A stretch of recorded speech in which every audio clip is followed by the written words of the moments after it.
Good morning and welcome to day number 7. We made it through to day number 7 of our first week back together after 2 months hiatus, thanks to a 21-day hospital stay and severe pneumonia. But thanks to the Lord and His grace and the people of God who by faith connected to that grace on my behalf, when I was in my utter weakness, God's grace touched me in 2 powerful ways, one in the hospital, one at home, and here we are back together again. Day number 7 of the first week back. The first day was a holiday. It was Monday, Columbus Day, and so I actually started with devotion 2. First week back, we actually did 6. So for those of you that may have been thoroughly confused this week, may the confusion be gone and dispelled by some insight and information. So here we go. We are looking at, as we jump right in, a meditation on the hard sayings of Jesus, wise or foolish.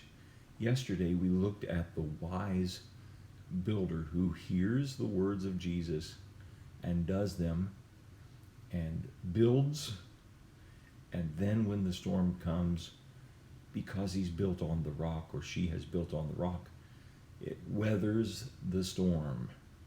So what that tells us is there is going to be storms. There's going to be opposition to truth. And there is going to be people with great intentions, with a great sense of personal ethic, that are going to expend a great deal of energy paying attention to finishing their home, but they failed to pay attention to the foundation of their home. It's kind of like foundational versus finishing work. And you have to pay attention, first of all, to the foundation. You have to get the foundation right. Any builder knows that you got to get the foundation right. It's got to be square and plumb and strong. It's got to be adequate to hold up to the gravitational pull of all that other material on top of it and stand up to it. No shifting, no moving, that no matter what happens, it's going to be solid. So Jesus then says that everyone who hears these words of mine. So there's people who hear all of the words of Jesus, go to church all their life, who grow up around. They even like the Bible. They accept the Bible as a great, even the best philosophical material, the best and most ancient view of life that works. It's practical. They hear these words of mine and does not put them into practice is like a foolish man who built his house on sand.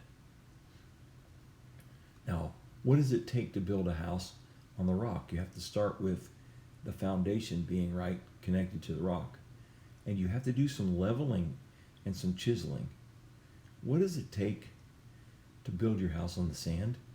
Find a relatively smooth spot, rake it smooth and level, and then start. And guess what? At first, you make better headway building your house on the sand than you do on the rock. It's kind of like the tortoise and the hare. You can start with the floor and go up from there very quickly, because when you're in the dry season and when it's been compacted naturally, you can make some quick headway building on the sand. When you build your house on the sand, the rain came down, the streams rose, and the winds blew and beat against that house, and it fell with a great crash. All that investment in trim carpentry, custom cabinetry, beautiful lighting fixtures, you've worked from the floor up with as much energy as the person who's worked on the rock. Once the person gets the work done on the rock, the foundation work, they come up, if you were to race from that point, it would be neck and neck. Because once you get the foundation right, everything else can then be laid in place. The problem is, the person who's not wise, the person who is foolish, doesn't get the foundation right. They don't get connected to the rock. The rock is Jesus. The rock is, he is the Messiah.